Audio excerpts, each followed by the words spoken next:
ശ്രീകാന്തിനൊപ്പം ആ ഹോട്ടൽ മുറിയിലേക്ക് ചെന്ന സീതയ്ക്ക് കണ്ണുകളെ വിശ്വസിക്കാനായില്ല. താൻ സ്നേഹിച്ച കാർത്തിക്, അയാൾ മറ്റൊരു സ്ത്രീക്കൊപ്പം ഒരു പുതപ്പിന് താഴെ. അവൾ ഒരു നിമിഷം കാർത്തികിനെയും കൂടെയുള്ള സ്ത്രീയെയും മാറി മാറി നോക്കി. ആ സ്ത്രീ, അവൾ കഴിഞ്ഞ രാത്രിയിൽ തനിക്ക് മയക്കുമരുന്ന് കലർത്തിയ വൈൻ. അപ്പൊ രാത്രി സമയങ്ങളിൽ ഇങ്ങനെ ഓരോ കഥയൊക്കെ കണ്ട് കിടക്കുന്നവരാണെങ്കിൽ നിങ്ങൾ കുറച്ച് പ്രോബ്ലംസ് ഒക്കെ ഫേസ് ചെയ്യാൻ റെഡി ആയിക്കോ. അതിലേറ്റവും പ്രധാനമായിട്ടുള്ളത് നിങ്ങളുടെ എൻഡ്യൂറൻസിലുള്ള കുറവാണ്. നിങ്ങൾ അത്യാവശ്യം നല്ലൊരു അത്ലറ്റ് ആണ്, അല്ലെങ്കിൽ വർക്കൗട്ട് ഒക്കെ ചെയ്യുന്ന ആൾക്കാരാണെങ്കിൽ നിങ്ങൾ പെട്ടെന്ന് ഫറ്റീഗ് ആവുകയും അതുപോലെ തന്നെ ആ പുഷ് ചെയ്യാനുള്ളൊരു കപ്പാസിറ്റി ഉണ്ടല്ലോ അത് കുറയും. എൻഡ്യൂറൻസ് മാത്രമല്ല, നമ്മുടെ സ്ട്രെങ്ത് ഉണ്ടല്ലോ.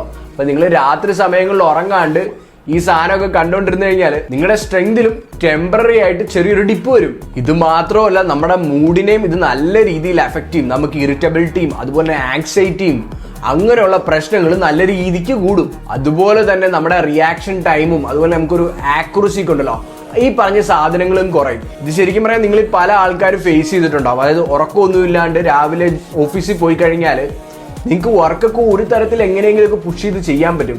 പക്ഷെ ഒരിക്കലും നിങ്ങൾക്ക് ആ ഒരു ആക്യുറസിയോടുകൂടി ചെയ്തു തീർക്കാൻ പറ്റില്ല.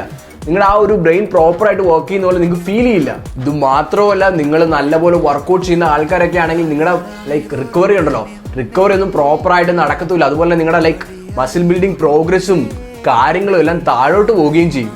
അതുപോലെ തന്നെ കോർട്ടിസോൾ, ഇൻസുലിൻ ഇങ്ങനെയുള്ള ഹോർമോൺസിന്റെ ഒക്കെ ലെവൽസിലും നല്ല വേരിയേഷൻസ് സംഭവിക്കും. ഇങ്ങനെ ഉറങ്ങുന്നതിന് മുമ്പ് നിങ്ങൾ ഈ സ്ക്രീനൊക്കെ നോക്കിക്കൊണ്ടിരുന്നാലും ബ്ലൂ ലൈറ്റ് എമിഷൻ ഒക്കെ ഉണ്ടാവുന്നതുകൊണ്ട് തന്നെ നിങ്ങളുടെ സർക്കൈഡിയൻ റിതമും അതുപോലുള്ള കാര്യങ്ങളെല്ലാം മടുപ്പാവും. നിങ്ങൾക്ക് എന്താ പറയുക, പ്രോപ്പറായിട്ട് കിടന്നാൽ ഉറക്കം വരില്ല, ഇനി ഉറങ്ങിയാൽ തന്നെ ഒരു സാറ്റിസ്ഫാക്ഷൻ ഉണ്ടാവില്ല. അപ്പൊ അങ്ങനെ ഒരുപാട് പ്രശ്നങ്ങളാണ് ഉള്ളത്. അപ്പൊ ഒരു പ്രോപ്പർ ആയിട്ടുള്ള ഒരു സ്ലീപ്പ് കിട്ടണമെങ്കിൽ നിങ്ങൾ മിനിമം ഒരു 1 hour മുമ്പ് ഈ പറയുന്ന ബ്ലൂ ലൈറ്റ് എല്ലാം ബ്ലോക്ക് ചെയ്യുക. അറ്റ്ലീസ്റ്റ് നിങ്ങൾ നിങ്ങളുടെ ഫോണിൽ ഒരു ഫിൽറ്റർ ഇടുകയോ അല്ലെങ്കിൽ എന്താ പറയുക ഒരു ബ്ലൂ ലൈറ്റ് ബ്ലോക്ക് ചെയ്യുന്ന സ്പെക്സ് ഉണ്ടല്ലോ, അങ്ങനെ എന്തെങ്കിലും യൂസ് ചെയ്യുക.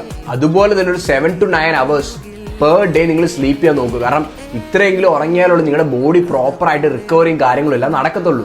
അതുപോലെ തന്നെ അത്യാവശ്യം വെളിച്ചമൊന്നും കയറാത്ത രീതിയിൽ നിങ്ങളുടെ റൂം അറേഞ്ച് ചെയ്യുകയും അതുപോലെ റൂം ഒരു കൂളാക്കി വെക്കുക. അങ്ങനെ ആക്കി വെക്കുമ്പോഴത്തേക്കും നമുക്ക് കുറച്ചുകൂടി പെട്ടെന്ന് സ്ലീപ്പ് കിട്ടുന്നതാണ്.